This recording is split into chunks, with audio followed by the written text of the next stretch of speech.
Today the update is joined by human rights campaigner and activist Peter Tatchell. Thanks for being here. Firstly, could you tell us a little bit about yourself, how you got involved with LGBT plus rights, and more specifically what you're involved with currently? Well, I began my human rights campaigning nearly 50 years ago when I was aged 15 and still at school. And the first campaign was against the death penalty in my hometown of Melbourne, Australia. I campaigned against the impending execution of a man for whom the evidence was not conclusive that he had committed the crime. He was executed anyway, and that provoked my lifelong skepticism of authority. It was not until 2 years later, at the age of 17, when I realized I was gay, that I began campaigning for LGBTI rights. The media seems to focus on the legalization of gay marriage in Europe and North America. But with so little rights for LGBT plus people in countries in Africa and Asia, what do you think the West can be doing to fight for LGBT plus rights in the rest of the world? Well, the most important thing to recognize is that in nearly 80 countries, that's almost half the countries in the world, homosexuality is still totally illegal.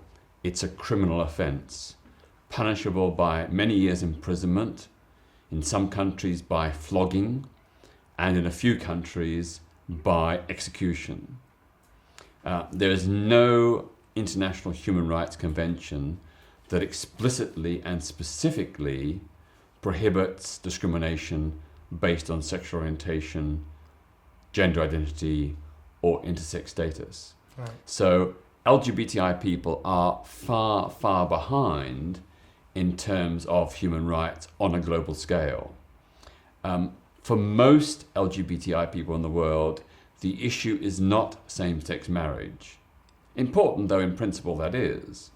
It is about ending criminalization, ending mob violence, ending discrimination in employment, housing, and the provision of goods and services. Those are the issues that drive LGBTI movements in most countries around the world today. You have been involved in many attempted citizens' arrests of political figures, such as President Mugabe in Belgium and in London, and you've been involved in the ambush of Nick Griffin at a press conference in London as well. In both of these cases, the ambushes have been relatively unsuccessful, seeing as, for example, President Mugabe was free to proceed to a shopping spree at Harrods. Do you think that such extreme action is what is needed to ensure change? Well, I don't see it as extreme to uphold international and national human rights law. When I tried a citizen's arrest of President Mugabe of Zimbabwe, as you say, in London in 1999 and in Brussels in 2001, it was a bid to uphold the laws against torture, which President Mugabe's regime has repeatedly violated. So I wasn't seeking to break the law, I was seeking to uphold it.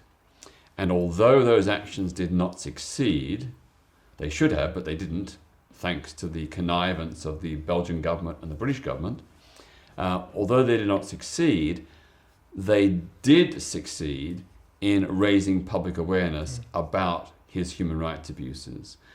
When I was beaten unconscious by President Mugabe's bodyguards in Brussels in 2001, the general reaction of the public around the world was shock and horror that he could do this or allow his bodyguards to do this.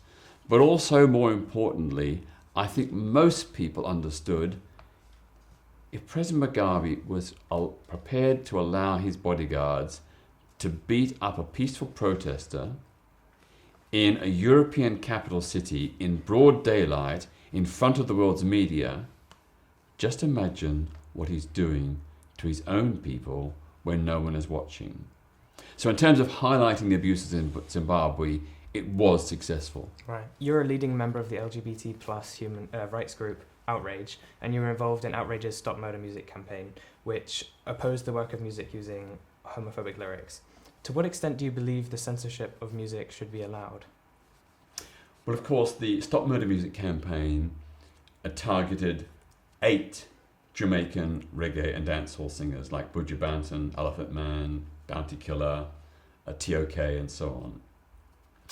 we were not targeting them simply because they were homophobic, though they certainly were. We were targeting them because their music incited the murder of lesbian, gay, and bisexual people. They specifically put out tracks that explicitly encouraged the shooting, burning, hanging, and drowning of LGBT people. So we were challenging incitements to murder, which are criminal offences in Jamaica and every country around the world. It's unlawful to incite violence and murder.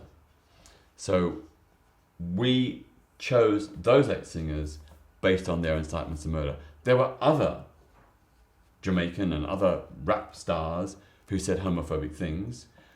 We didn't seek to ban them because they were not inciting violence. But for us, incitement to violence, being a criminal offence, is a red line. No one should have to live under threat and fear of violent attack, which is what these singers were promoting.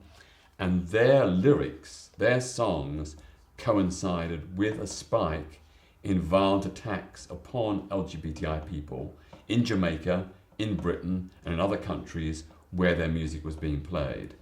The Jamaican LGBTI groups and Jamaican mainstream human rights groups were saying this mode of music is encouraging increasing violence against LGBTI people. So working with those organisations in Jamaica, we set up the Stop Murder Music campaign to get the concerts of those singers cancelled. We didn't prevent them from recording their songs or anything like that. We just simply didn't want them to have a public platform to promote their murder music.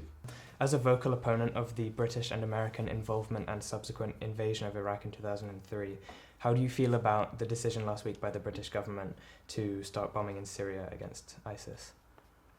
Well, I don't support the bombing of Syria for a number of reasons.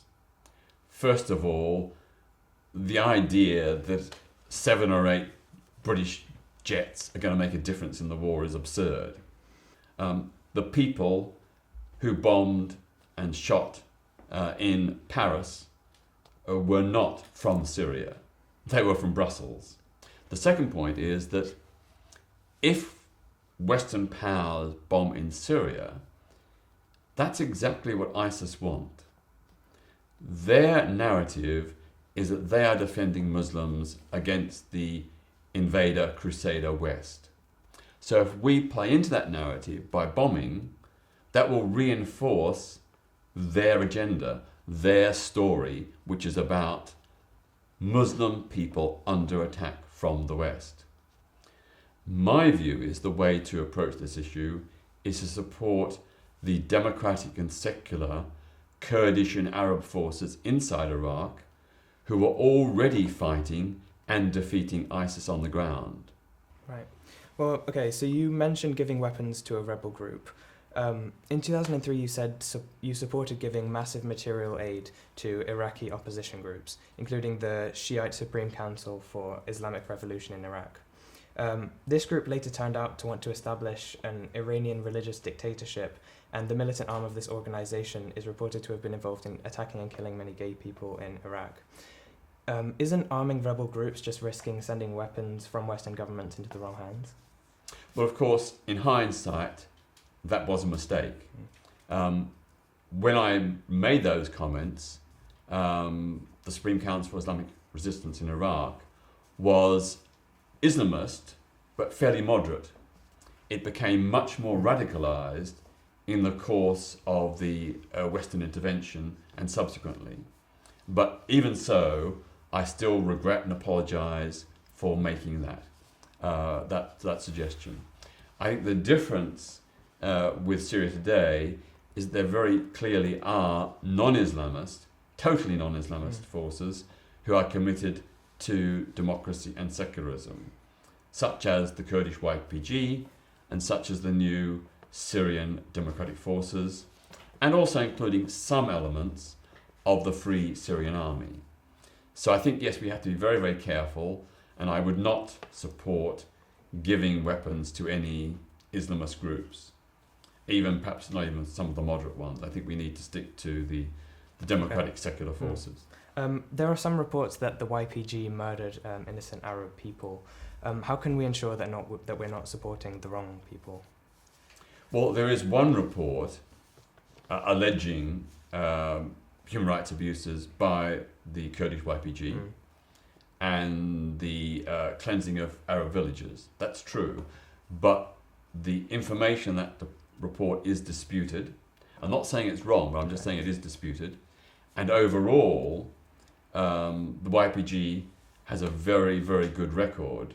And I've recently released videos on my Twitter feed showing the YPG going into Arab villages and the kind of response they received, which was joyful, tumultuous, welcoming, being greeted with flowers and food and embraces.